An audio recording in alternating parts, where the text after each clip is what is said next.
Assalamualaikum warahmatullahi wabarakatuh.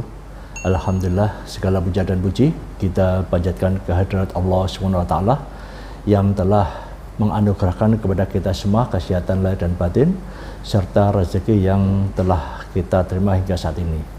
Salam dan salawat kita haturkan juga kepada junjungan Nabi besar Muhammad SAW yang telah memberikan contoh terbaik di dalam tata cara berkehidupan dan juga tata cara bagaimana kita bisa berdagang dengan baik. Dan semoga Allah memberikan kebaikan serta keberkahan kepada kita semua, khususnya pada rekan-rekan semua yang mengikuti atau belajar ekspor melalui Hindrasu Channel. Nah, hari ini saya akan berbagi tentang tanya jawab ya, beberapa yang masuk ke WhatsApp saya, kemudian juga melakukan komen. Saya coba akan membuat forum tanya jawab terkait dengan bisnis ekspor. Nah, ini ada rekan pejuang ekspor yang sudah mulai melakukan ekspor juga. Ini dari teman dari Aceh ya, Ibu Hasniar.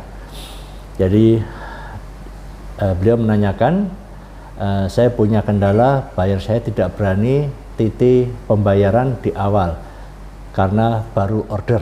Nah, jadi negonya ada 5% TT dan 95% after scan dokumen.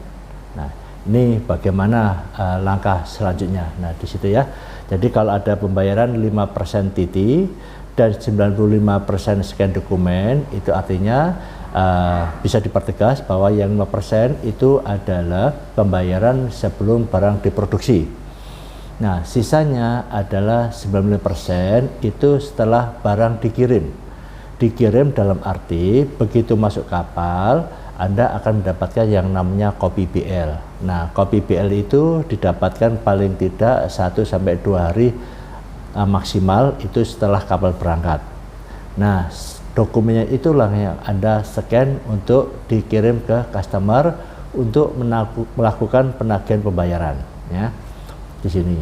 Tetapi ini juga yang saya sampaikan, ini adalah juga ada satu resiko ketika dokumen Anda kirim kemudian ada scan, bisa jadi customer tidak bayar ya kan, delay payment karena belum tentu ya langsung bayar, tapi juga ada yang bisa langsung bayar sementara barang sudah berjalan on the way ke pelabuhan tujuan. Dan ini juga Anda bisa melakukan risk mitigation untuk melakukan pembayaran seperti ini.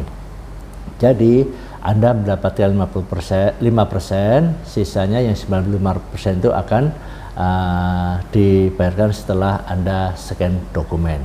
Nah, berarti semua biaya produksi yang 95% itu ada pada Anda sebelum barang dikapalkan. Nah, ini ya.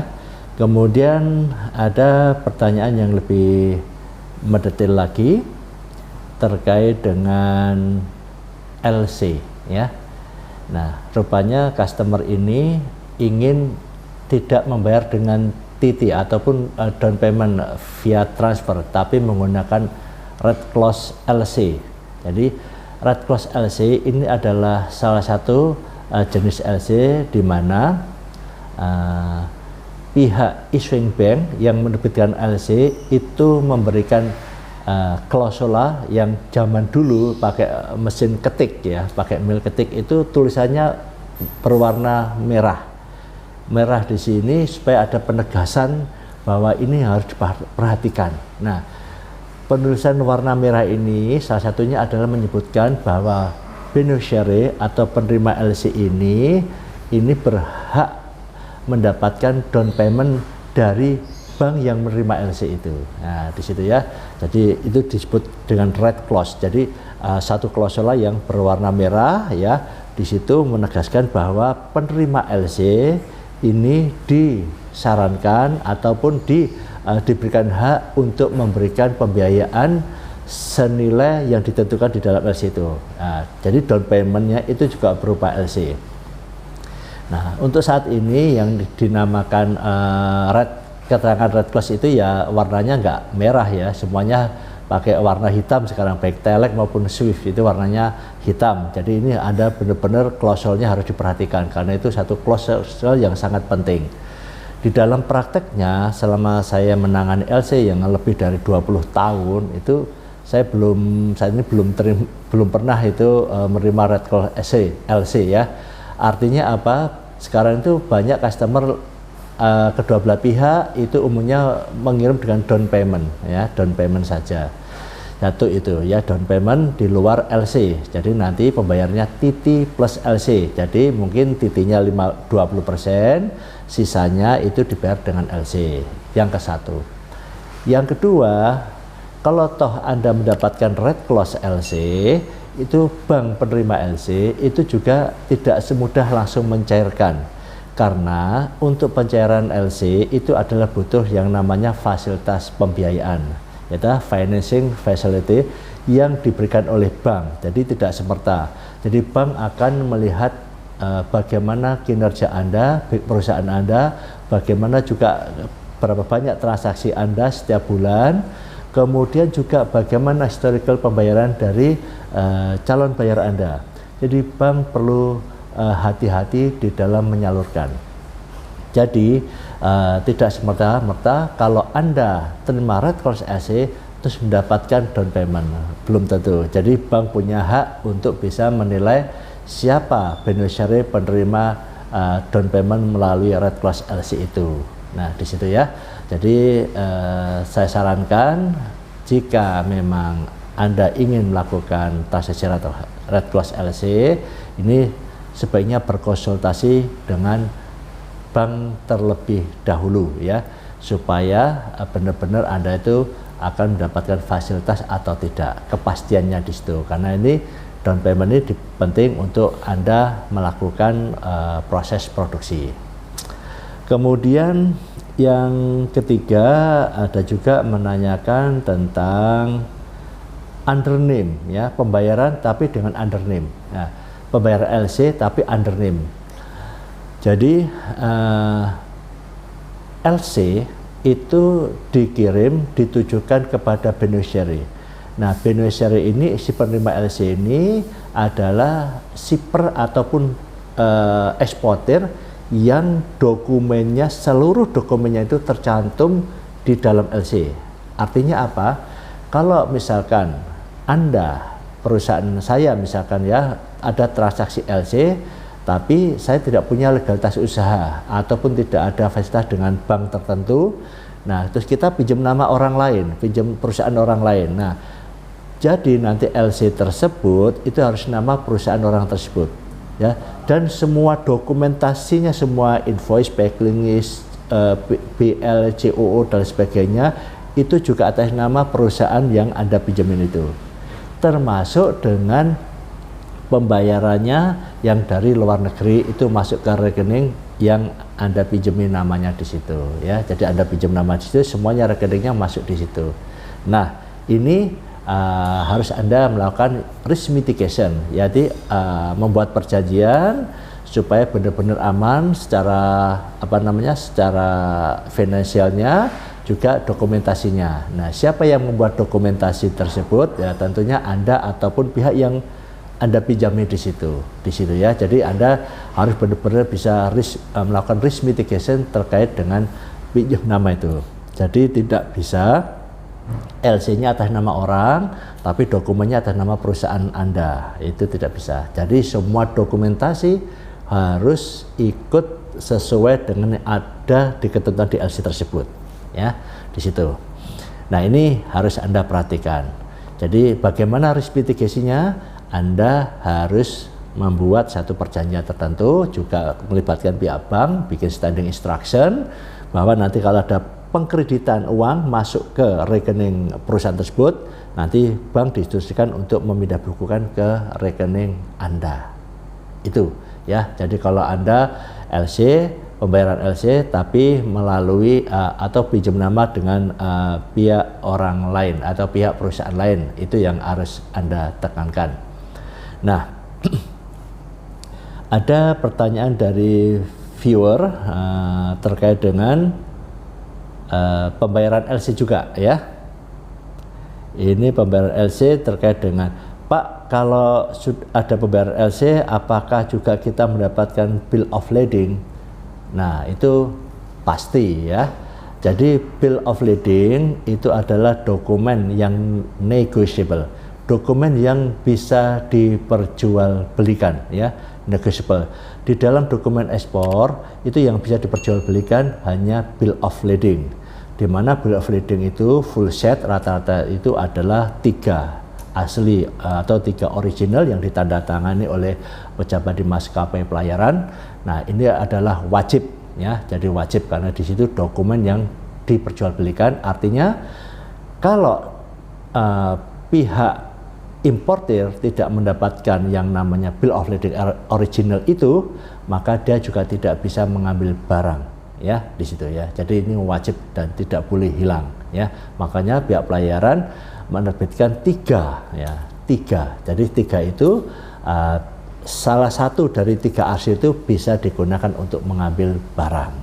Nah, khususnya untuk barang-barang yang investasi barang tetap, misalkan mesin, itu kalau Anda impor, LC-nya itu BL-nya disimpan ya, disimpan jangan sampai hilang, karena nanti kalau itu dipindah tangankan lagi, itu BL-nya itu mengikuti ya. Misalkan Anda leasingkan, pasti akan ditanya original BL-nya mana, nanti di belakangnya di endorse ya, di endorse. Release to the order, dipindah tangankan. Nah, di situ ya ada leasing wajib ada BL-nya. Makanya kalau Anda impor, misalkan impor mesin, impor peralatan, itu bill of lading-nya itu mengikuti dan Anda wajib menyimpan ya. Mungkin Anda suatu saat akan butuh untuk terkait dengan pembiayaan dan lain sebagainya.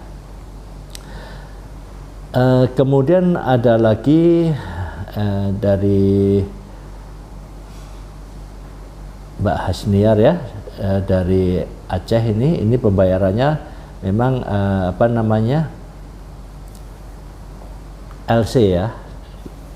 Ini terkait dengan pembayaran LC ini memang harus hati-hati. Nah, yang ditanyakan bagaimana Pak setelah kita dapat kontrak. Nah, jadi kalau ketika Anda mendapatkan kontrak LC, maka Anda sebaiknya melihat ya, setelah kontrak itu terjadi pembayaran LC at misalkan, itu Anda buat yang namanya LC requirement. Kalau Anda nggak bisa, Anda juga bisa minta draft LC dulu. Anda pelajari LC yang akan terbit dulu itu ya. Kemudian dipelajari, mungkin Anda perlu adakan perubahan-perubahan, amendment dan lain sebagainya. Nah, ini yang perlu wajib Anda lakukan ya. Sehingga nanti original LC datang dari bank, dikirim dari issuing bank ke bank Anda, nanti Anda akan mendapatkan original LC itu, Anda sudah tahu isinya. Ini ya. Jadi nanti Anda bikin draft LC ya. Kemudian menanyakan juga apakah punya draft red clause LC ya. Ini saya nggak punya ya, nggak pernah. Saya tadi saya sampaikan bahwa saya selama bekerja terkait dengan LC ini belum pernah terima red clause LC. Saya juga tidak punya, tapi kalau yang biasa ada. Kemudian berapa nilai LC yang pantas ya. Jadi biasanya LC ini pantasnya ya paling enggak 20.000 US dollar ke atas ya. Pengalaman kami terima LC itu menggunakan nilai 45.000 sampai 70.000 US dollar. Nah, di situ ya. Kalau yang kecil-kecil itu biasanya kita selesaikan dengan cash in advance. Nah, di situ. Ya. Kemudian terkait juga pertanyaan mengenai bank. Oh iya, ini bank ya. Bank yang bisa bertransaksi dengan letter of credit. Bank yang bertransaksi dengan letter of credit itu syaratnya adalah bank tersebut adalah berstatus full devisa, ya, full devisa. Jadi Anda bisa menanyakan contohnya yang full devisa dari bank plat merah BUMN seperti Bank Mandiri, Bank BRI, kemudian BNI, kemudian ada yang swasta nasional itu sifatnya full devisa. Kenapa full devisa? Karena setiap LC ini transaksinya melibatkan korespondensi dengan bank di seluruh dunia. Jadi harus punya jaringan internasional bank tersebut ya, itu namanya koresponden. Bisa jadi koresponden banking biasa ataupun depository koresponden. Jadi pihak masing-masing bank itu punya simpanan akun di masing-masing bank. Nah, Anda mulai cari di sana. Nah, ini kebetulan di Provinsi Nangro Aceh Darussalam ini tidak ada bank konvensional, yang adanya cuma bank syariah. Coba Anda mulai menanyakan kepada pejabat bank tersebut apakah ada fasilitas terkait dengan transaksi LC ya. Setahu saya insya Allah pernah kami berkomunikasi dengan bank muamalat juga bisa. Kalau untuk yang bank-bank lain mungkin Bank Syariah Indonesia kan masih baru atau ya, coba Anda tanyakan apakah sudah bisa menerima transaksi LC untuk rekan-rekan pengusaha yang ada di Aceh sekitarnya, karena Aceh ini melakukan syariat Islam sehingga banknya pun tidak ada bank konvensional ya. Coba Anda mulai lakukan di situ. Kemudian kalau memang tidak ada, mau tidak mau Anda harus juga mulai apa istilahnya, cari alternatif bank lain ya, mungkin di kota lain dan lain sebagainya. Nah ini demikian, nanti coba saya kumpulkan lagi pertanyaan-pertanyaan yang saya anggap ini baik untuk Anda, nanti akan saya share kepada Anda terkait dengan berbagai macam pertanyaan yang masuk ke saya, agar ini bisa mendapatkan memberikan kepada Anda semua motivasi di dalam belajar ekspor. Demikian dari saya, semoga apa yang saya sampaikan bermanfaat dan mendapatkan keridhaan dari Allah SWT. Salam tetap semangat, salam ekspor. Subhanakallahumma wa bihamdika asyhadu an la ilaha illa anta astaghfiruka wa atubu ilaik. Wassalamualaikum warahmatullahi wabarakatuh.